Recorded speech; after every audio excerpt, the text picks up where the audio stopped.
구약성경 사무엘상 16장 7절 한 절만 보겠습니다. 사무엘상 16장 7절 성경 434페이지에 있습니다.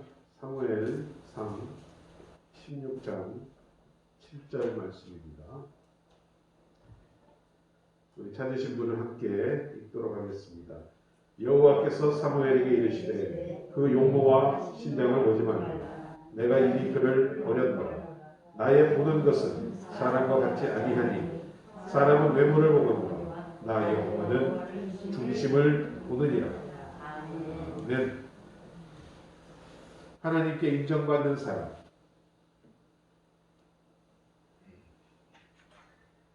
사무엘상 16장 7절의 말씀을 본문으로 하나님께 인정받는 사람이라는 제목으로 여러분과 함께 은혜 받기를 원합니다. 자, 우리가 인정받는다는 것은 굉장히 중요한 일입니다. 생각해 보면 저희 아버지 때만 해도 참 자녀들을 인정하지 않았습니다. 그 아버지 때는 더욱 그랬던 것 같습니다. 열심히 노력을 해도 부모를 위해 애를 써도 그 칭찬 한마디가 그렇게 인색했는지 참 생각해보면 그것으로 인해서 많은 사람들이 마음에 쓴뿌리를 가지고 인정받지 못함으로 힘들어하는 모습을 볼 수 있습니다. 제 자신도 틀리지 않다고 생각합니다. 이렇듯 사람들은 남들에게 특히나 가족에게 인정받기를 원합니다. 자신의 물질이나 시간, 심지어 목숨도 희생할 각오로 애를 쓰고 노력을 합니다. 그러나 참 사람에게 인정받는다는 것은 쉬운 일이 아니지요. 그런데 참 아이러니하게는 이렇게 사람에게 인정받기를 애쓰고 힘쓰면서도 정작 만왕의 왕이시여 창조주이신 하나님께 인정받기 위해서는 그토록 애를 쓰지 않는다는 사실입니다. 한번 생각해 보시기 바랍니다. 정말 하나님께 살아계신 하나님을 믿고 그 하나님께 인정을 받고 하나님의 마음 가운데 들어가기만 한다면 어느 장관이든 어느 대통령, 아니 미국 대통령에게 인정받는 것보다 더 큰 축복이고 이보다 큰 은혜는 없을 줄로 믿습니다. 그러나 하나님을 알고 그 하나님을 믿는다고 하는 우리들조차도 풀과 같이 시들고 변하기 쉬운 사람에게 잘 보이고 인정받기 위해서 흔한 세상 말로 줄을 댄다고 하죠. 끊임없이 노력하는 것. 만복의 근원이시자 생사와 복을 주관하시는 우리의 인생의 주인 만왕의 왕 하나님께 인정받으려는 일에는 그저 시들합니다. 자, 오늘 본문은 참으로 유명한 구절입니다. 사울왕에게 실망하신 하나님께서 이제 그를 버리고 다른 이에게 기름을 부어 왕을 삼게 하시고자 사무엘 선지자를 다윗의 아비 이새의 집에 보내십니다. 그리고 하나님께서 말씀하시기를 그의 아들 중에서 내가 한 왕을 보았다고 말씀하십니다. 이 하나님의 명령에 따라 이새의 집에 도착한 사무엘이 오늘 본문 6절을 보면 그 아들들이 오는 것을 봅니다. 사무엘이 엘리압을 보고 마음에 이르기를 여호와의 기름 부으실 자가 과연 주님 앞에 있도다 라고 이야기합니다. 그러나 하나님께서는 오늘 본문과 같이 나의 보는 것은 사람의 외모가 아니라 그 사람의 중심을 내가 본다라고 말씀하시며 만류하십니다. 둘째 아비나답이 지나가도 셋째 삼마가 지나가도 하나님은 고개를 저으십니다. 자, 이새의 7 아들 모두가 다 지나가도 하나님께서는 누구도 택하지 않으십니다. 분명 이 집에 왕이 있다고 하셨는데 사무엘이 묻습니다. 이새에게 묻습니다. 내 아들들이 이것이 다이냐? 아버지 이새가 대답합니다. 아직 말째가 남아있는데 그는 양을 지키는 자이니이다. 이 아버지의 말 속에는 막내 아들 다윗에 대한 평가가 담겨져 있습니다. 신통치 않게 이야기합니다. 선지자님, 그 아이는 그저 양이나 치는 아이입니다. 당시 유대 사회에서 양을 친다라는 것은 천한 일 중에 하나였습니다. 종이나 노비가 하는 일이었습니다. 그러자 이 말을 들은 사무엘이 당장 이새에게 말합니다. 당장 그를 데리고 오라. 그가 오기까지 나는 식사도 하지 않겠다. 잠시 후 다윗이 먼지가 묻은 몸으로 헐레벌떡 뛰어 들어오는데 하나님께서 사무엘에게 말씀하십니다. 이 자가 바로 내 마음에 합한 자니라. 하나님의 음성이 들립니다. 12절이었습니다. 이가 그니 일어나 기름을 부으라. 사람 보기에는 신통치 않고 아버지마저도 변변치 않게 여기던 이새의 말째 아들 목동 다윗에게 기름을 부으니 이날 이후로 다윗이 하나님의 영에 크게 감동되었다고 오늘 본문은 말하고 있습니다. 사람이 보기에도 보잘것없는, 심지어 자기 자신의 아버지도 인정치 아니하는 그런 탐탁지 않아 여겼던 막내 아들이 하나님 보시기에는 하나님 마음에 합한 자라고 하시며 그를 이스라엘 왕으로 택하십니다. 이 본문을 통하여 오늘 우리는 과연 하나님 보시기에 다윗에게 무엇이 있었습니까? 하나님은 사람들이 아버지도 보지 못한 다윗에게 무엇을 보셨기 때문에 다윗을 이처럼 택하시고 기름 부으셨는지 우리가 함께 묵상하며 우리 또한 다윗과 같은 사람이 되기를 주님의 이름으로 축원드립니다. 먼저 다윗은 하나님 보시기에 모든 일에 중심을 기울인 사람이었습니다. 오늘 본문은 말씀합니다. 사람은 외모를 보거니와 여호와는 중심을 보신다고 합니다. 하나님은 이스라엘이 처음 외모를 중시하여 택한 사울왕, 그 사실이 결국 실패로 돌아갔음을 깨우쳐주고 싶으셨던 것입니다. 처음 이스라엘 백성들은 사울의 외모를 보고 열광했습니다. 과연 저자가 왕다운 사람이다 라고 그들은 칭찬했던 것입니다. 그러나 그 사울은 교만하여져서 하나님께 버림을 받게 되었음을 우리는 기억하고 있습니다. 하나님이 사람은 외모를 보거니와 중심을 보신다는 말씀은 그 사람의 용모나 신장을 무조건 무시하라는 말씀은 아닙니다. 다만 그러한 것이 하나님의 참된 일꾼이 되는 기준이 될 수 없음을 말하고 계시는 것입니다. 이는 다시 말씀드리면 사람은 육신의 눈으로 보거니와 하나님은 마음의 눈으로 보신다는 말씀입니다. 하나님은 마음의 눈을 가지시고 우리들의 내적인 겸손과 신앙, 인격과 진실성 등을 감찰하시는 분이라는 말씀입니다. 다윗은 이렇듯 하나님 앞에서나 사람 앞에서 모든 일을 함에 있어 형식적인 눈가림으로 하는 것이 아니라 진실하게 온 마음을 다하여 중심을 기울여 하는 사람이었던 것입니다. 이때가 다윗이 갓 20살이 되기 전이라고 하는데 한번 생각해 보십시오. 이 아버지의 양을 어릴 때부터 들판에 나가서 지켜본 다윗에게 이 양을 키운다는 일은 쉬운 일이 아니었습니다. 결코 만만한 일이 아니었습니다. 어두운 밤에 홀로 그 들판에서 수많은 양들을 지키는 일은 어린 다윗에게는 결코 만만한 일이 아니었습니다. 때로는 무섭고 두렵기까지 했을 것입니다. 그러나 다윗의 행적을 보십시오. 다윗은 사자나 곰이 와서 양떼의 새끼를 물어가니 쫓아가서 그 사자나 곰을 때려잡고 그 입에서 양의 새끼를 건져내어 왔고 자신을 해오고자 하는 사자나 곰의 수염을 잡고 쳐 죽일 정도로 용감했습니다. 맡겨진 일에 중심을 다하는 그런 성정의 사람이었던 것입니다. 비록 어린 다윗이었지만 그러하기에 블레셋 장군 골리앗을 본 이스라엘의 모든 사람들이 두려워 심히 떨며 도망할 때에도 다윗은 살아계신 하나님의 군대를 모욕한 저 할례받지 못한 블레셋 사람을 하나님의 짐승의 하나님께서 짐승의 하나와 같이 쳐 죽이라고 담대히 선포하며 나갈 수 있었던 것입니다. 이는 다윗에게는 이러한 만군의 여호와 하나님에 대한 믿음이 있었기 때문입니다.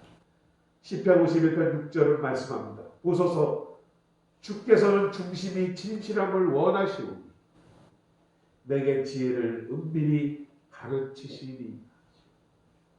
세번역으로 이야기하면 이렇습니다. 마음속의 성실과 진실을 기뻐하시는 주님, 제 마음을 주의 지혜로 가득 채워 주옵소서. 하나님께 대한 성실하고 충성된 마음, 진실하여 무슨 일이나 중심으로 하는 사람, 바로 그 사람은 하나님 앞에 지혜로운 사람입니다. 무엇이나 위선이나 거짓 없이 안팎이 다르지 않는 사람만이 하나님께 인정받는 사람인 줄로 믿습니다. 비록 외모가 남보다 좀 못하더라도 가끔 연약하여 실수가 있어 항상 그 마음 중심에 하나님에 대한 진실함이 있는 사람을 하나님께서 인정하여 주시는 것입니다. 중심을 보시는 하나님 앞에 정직한 여러분 되시기 바랍니다. 그래야 하나님께 인정받는 여러분 되시기를 주의 이름으로 축원드립니다. 시편 84편 11절은 말씀합니다. 여호와께서 은혜와 영화를 주시며 정직하게 행하는 자에게 좋은 것을 아끼지 아니할 것입니다 라고 말씀하십니다. 여러분, 정직이 무엇입니까? 거짓말하지 않는 것, 문자 그대로 바라보면 바를 정자에 쓸 직자입니다. 바로 선다라는 얘기입니다. 하나님과 눈을 맞추고 하나님과 바로 설 수 있는 그런 사람들에게 좋은 것을 아낌없이 주신다고 말씀하십니다. 정직하게 행하고자 하는 자는 그래서 흠없이 살고자 하는 사람입니다. 그 마음 중심에 거짓이 없는 사람입니다. 그러나 우리는 완벽할 수 없습니다. 그러기에 실수하고 또 허물이 있게 마련이며 때로는 무너지기도 합니다. 따라서 우리가 정직하게 하나님 앞에 행하기 위해서는 그 실수와 허물을 중심으로 회개하며 하나님께 나아가야 할 줄로 믿습니다. 요엘 2장 13절은 말씀합니다. 너희는 옷을 찢지 말고 마음을 찢고 너희 하나님 여호와께로 돌아올지어다.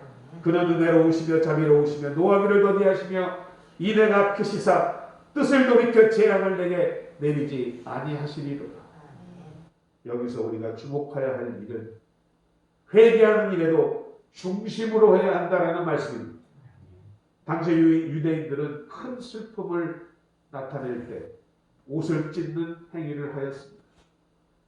그러나 그것은 진정한 슬픔을 나타내고 회개한다기보다 사람들에게 보이기 위한 형식적인 행위였습니다. 따라서 하나님은 그들의 회개를 받지 아니하셨습니다. 진정한 회개는 마음을 찢는 변화가 있어야 합니다. 마음의 할례를 받는 것이 바로 하나님 앞에 중심을 다한 회개인 줄로 믿습니다. 여러분, 하나님은 이 시간도 여러분의 중심을 보기를 원하십니다. 여러분 마음의 진실을 원하십니다. 그러하기에 우리의 예배와 기도, 우리의 헌금과 설교도 마지못해 하는 형식적인 의식적인 것이 아니라 마음의 진실과 하나님에 대한 중심을 드리고자 하는 그것이 있어야죠. 하나님께서 기뻐하시고 하나님께 인정받는 우리의 예배요, 기도요, 헌금이요, 설교가 될 줄로 믿습니다.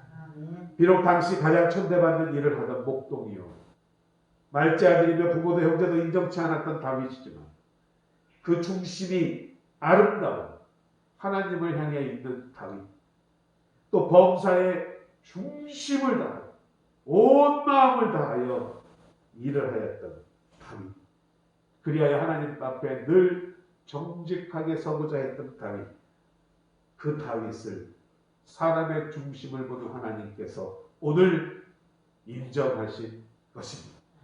사람들에게 보이기 위한 외식, 마음과 행동이 다른 위선, 억지로 하는 형식, 이것은 여러분 하나님 앞에 죄인 것입니다. 중심을 보시는 하나님께서 불꽃 같은 눈동자로 여러분을 지켜보고 계십니다.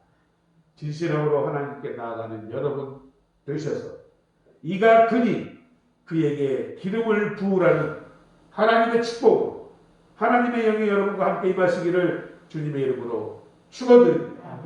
두 번째로 다윗은 겸손한 사람이었습니다. 우리가 이야기했지만 아무리 우리가 모든 일에 중심을 다하고 하나님께 진심으로 행한다고 하여도 그 사람이 교만하면 하나님은 그를 가증히 보십니다. 인정하시기는커녕 얼굴을 그에게서 돌려버리십니다. 심지어 교만한 자를 대적하신다고 하십니다. 그러므로 하나님께 인정받는 사람이 되려면 또한 겸비해야 하는 것입니다. 항상 자기를 하나님 앞에 낮추어야 할 줄로 믿습니다. 오늘 주인공 다윗은 왕이 된 이후 온 국민의 추앙을 받으며 부귀 영화를 누리면서도 늘 자신을 살피고 자신이 보잘것없는 가문 출신이며 양떼를 몰고 다니던 목동이었던 것을 잊지 않고 주여 내가 무엇이간데 나를 이처럼 사랑하며 높여주시나이까라며 늘 겸손하였습니다. 유대 전승을 보면 다윗은 왕이 된 이후에도 자신의 왕궁에 그가 목동 시절 입었던 옷을 항상 눈앞에 걸어놓았다라고 합니다. 이는 항상 겸손하기를 구하는 그의 마음이었던 것입니다. 하나님이 축복하시고 높여주셔도 항상 자기를 낮추며 겸손했던 다윗. 그를 하나님이 인정하신 것입니다. 반면에 사울은 어땠습니까? 처음에는 겸손한 사람이었습니다. 사울에게 기름을 부어 이스라엘 지도자로 삼으라는 명령을 받은 사무엘을 만난 사울에게 그는 이렇게 이야기합니다. 나는 이스라엘의 가장 작은 지파 베냐민 사람이며 나의 가족은 베냐민 지파 중에서도 가장 미약하다며 사무엘의 이 말에 어찌할 바를 몰랐던 사울 왕이었습니다. 또한 사무엘이 미스바에서 백성을 모아놓고 여호와께 택한 자를 소개할 때에도 사울은 사무엘의 진보다리 뒤에 숨어 나아가지 못했던 그런 사람이었습니다. 그러나 사울이 왕이 되고 나서 교만해짐으로 선지자의 말씀도 듣지 않고 하나님의 명령에도 불순종합니다. 제 고집대로 자기 주장대로 행동을 합니다. 사무엘상 15장 17절에서 사울왕에게 이렇게 말합니다. 사무엘이 사울왕에게 탄식하며 말합니다. 왕이 스스로 작게 여길 그때에 이스라엘 지파의 머리가 되지 아니하셨나이까. 여호와께서 왕에게 기름을 부어 이스라엘 왕으로 삼으시고 그런데 어찌하여 왕이 여호와의 목소리를 청종치 아니하고 탈취하기에만 급급하여 여호와께서 악하게 여기신 일을 행하셨나이까. 이는 왕이 여호와의 말씀을 버렸으므로 여호와께서 왕을 버려 이스라엘 왕이 되지 못하게 하셨음입니다. 야고보서 4장 6절에 말씀합니다. 그러나 더욱 큰 은혜를 주시나니 그러므로 일렀을 때 하나님이 교만한 자를 물리치시고 겸손한 자에게 은혜를 주신다 하였느니라. 여러분, 하나님 앞에 겸손하여 인정을 받으면 가난한 자를 진토에서 일으키시며 빈핍한 자를 거름더미에서 드사 귀족과 함께 앉혀주시는 것입니다. 정신여고에 틴라이프 중창단이라는 학교 중창단이 있습니다.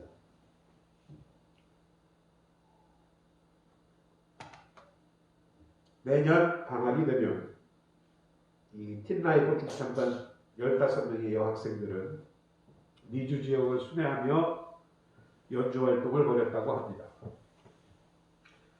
오래전 이소자와 함께 중창단이 미국을 방문하여 고등학교와 교회 그리고 대학교를 순방하여 연주하게 되었을 때에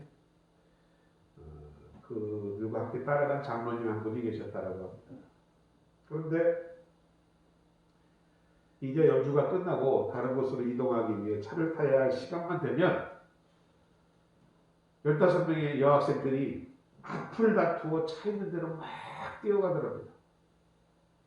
서로 먼저 차 안에 들어가려고 막 다투기까지 하는 모습을 동행했던 장로님 한 분이 이를 지켜보고 계시다가 그 인솔자에게 묻더랍니다. 아니 왜 저 학생들은 이렇게 차를 탈 때마다 앞을 다투어 뛰어갑니까?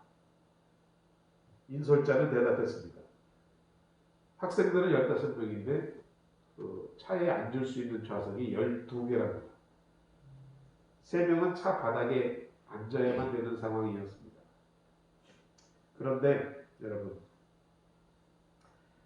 이 여학생들은 서로 먼저 뛰어가서 자리를 차지하기 위함이 아니었습니다. 궁금해진 장로님이 직접 차에 가서 확인을 해보았답니다. 그러자 아니나 다를까 먼저 뛰어간 두 여학생이 바닥에 앉아있더랍니다.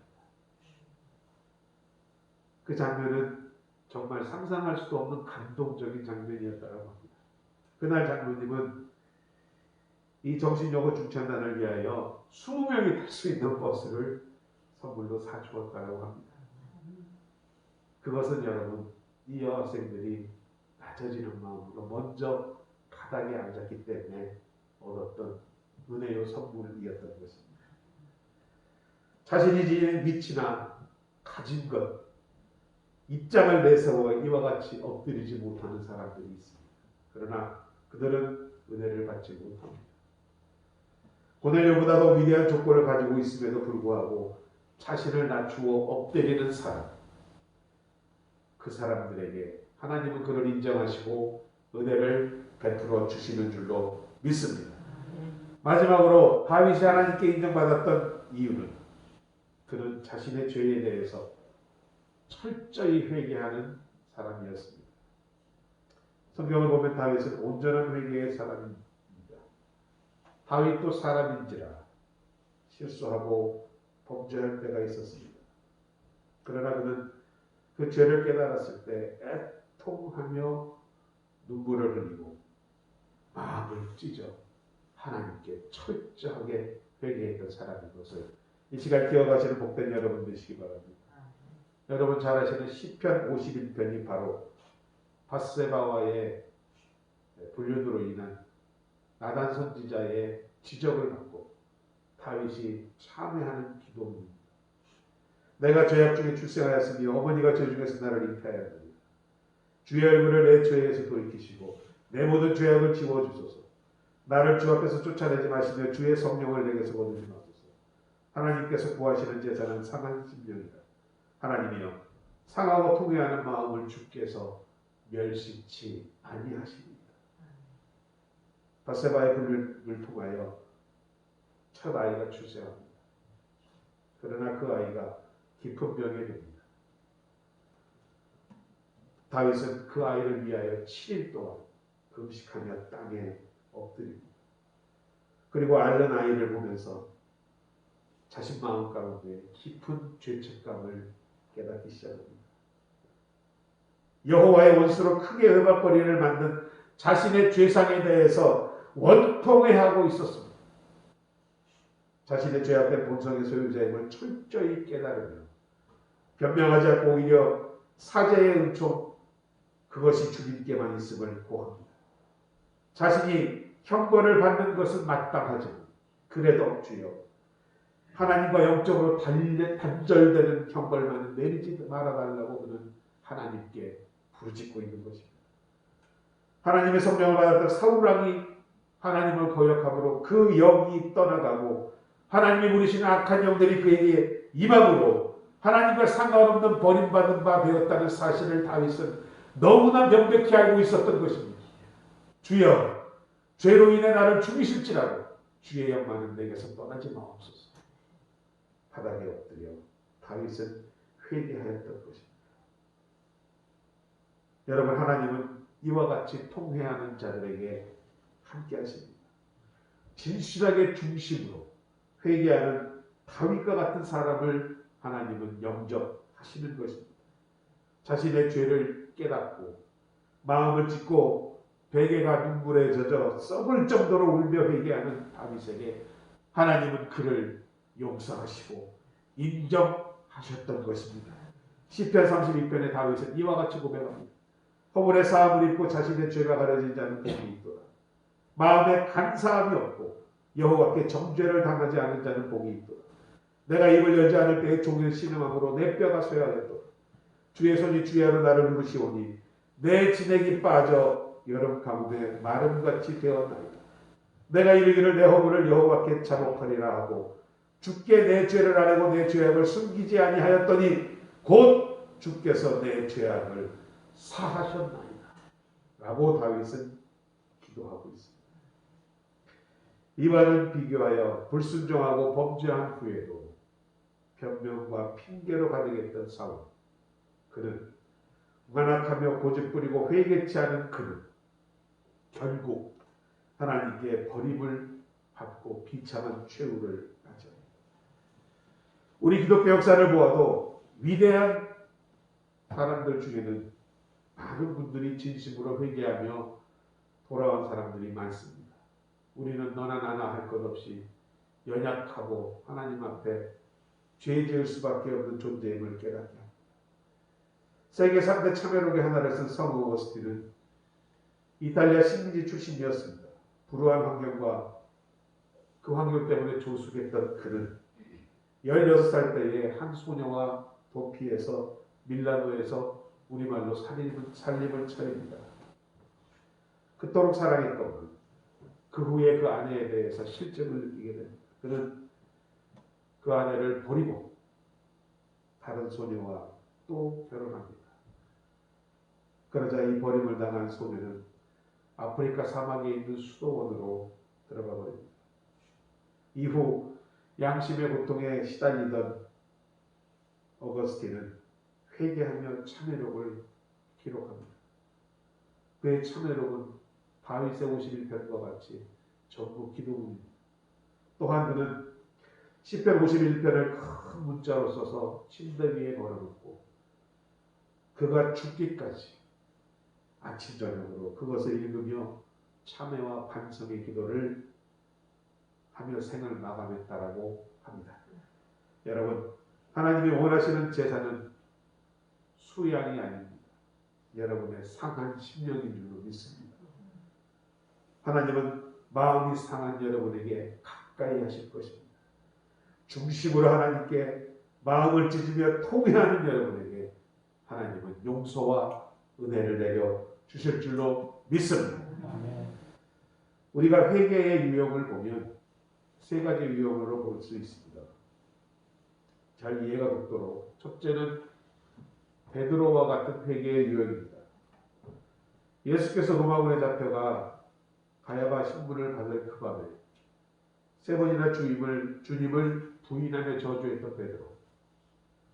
충동적이고 열성적이지만 때로는 단호한 결심도 있지만 결단도 있지만 겁약과 결단을 오가는 유형의 사람입니다.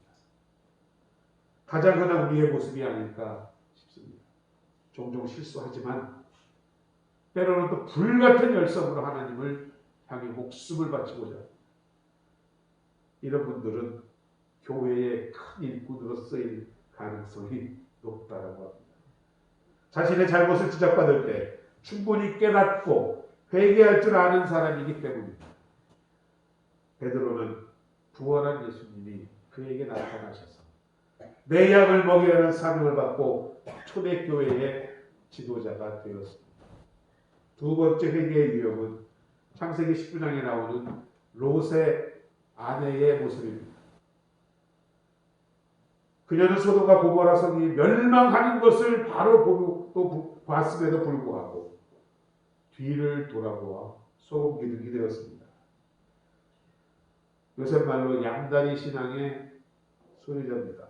아직도 세상의 미련을 버리지 못하여 여전히 기웃기웃거리는 그런 사람이라고 합니다. 이런 사람은 자신의 허물을 질책당하면 핑계와 정당화로 그 자리만 피하려고 합니다. 세속의 달콤함을 잊지 못해서 유황불이 지금 떨어지고 있는 소돔과 고모라 성을 바라보면서도 그것을 향해 고개를 돌리는 사람이라고. 세 번째의 회개의 스타일은 바울형입니다. 바울이 되기 전 사울은 기독교인들을 박해하고 심지어 그들을 색출하여 죽이기까지 한 죄인 중에 죄인이, 그의 말에 따르다시피 괴수 중에 괴수였습니다.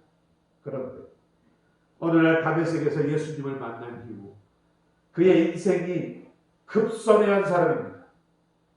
사울아 어찌하여 나를 핍박하느냐 하는 주님의 음성을 듣고 그는 즉시 금식하며 회개하여 다윗과 같이 중심으로 통해 자복한 사람입니다.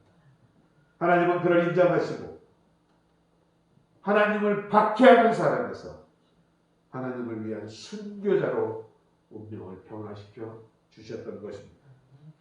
우리도 세상 가운데 물들어 있으면서 죄를 지어도 이것이 죄인 줄 모르고 범죄하는 경우가 너무도 많이 있습니다. 그래서 날마다 우리가 십자가의 보혈로 우리의 영혼을 씻고 말씀으로 우리를 씻어야 할 줄로 믿습니다. 이때 죄를 깨닫고 즉시 회개치 아니하면 그 죄의 특성은 갈수록 골이 깊어져서 마치 낙서로 가득한 벽처럼 더러운 모습 그대로 살게 됩니다. 하지만 회개를 통하여 죄사함을 받고 주님의 보혈로 하얀 벽지처럼 순결하게 정한 양심을 가지게 되면 여러분, 하얀 벽에는 작은 점 하나만 찍혀도 그것이 크게 보입니다. 실수 하나도 큰 죄책감으로 느끼며 하나님 앞에 온전한 회개를 할 수 있을 줄로 믿습니다. 주님 앞에 자녀된 우리가 더러워진 마음이 있다면 오래 두지 말고 즉시 회개함으로 하나님께 인정받는 여러분 되시기를 주의 이름으로 축원합니다. 하나님께 중심으로 진실하며 겸비하는 사람과 같이 충심으로 회개하는 자는 자신이 죄인임을 아는 자만이 하나님께 인정받는 것입니다. 말씀을 마칩니다. 하나님께 대한 성실하고 충성된 마음, 진실하여 무슨 일이나 중심으로 하는 다윗은 지혜로운 사람이었습니다. 무엇에나 위선이나 거짓없이 안팎이 다르지 않은 사람이 바로 하나님께 인정받은 다윗이었습니다. 비록 외모가 남보다 조금 못하더라도 때로는 실수가 있고 하나님 앞에 넘어지더라도 항상 그 중심에 하나님 앞에 진실함이 있는 사람 다윗을 하나님께서 인정하셨습니다. 중심을 보시는 하나님은 지금도 여러분에게 여러분의 중심을 받기를 원하십니다. 여러분에게 하나님 앞에 정직하게 섬기고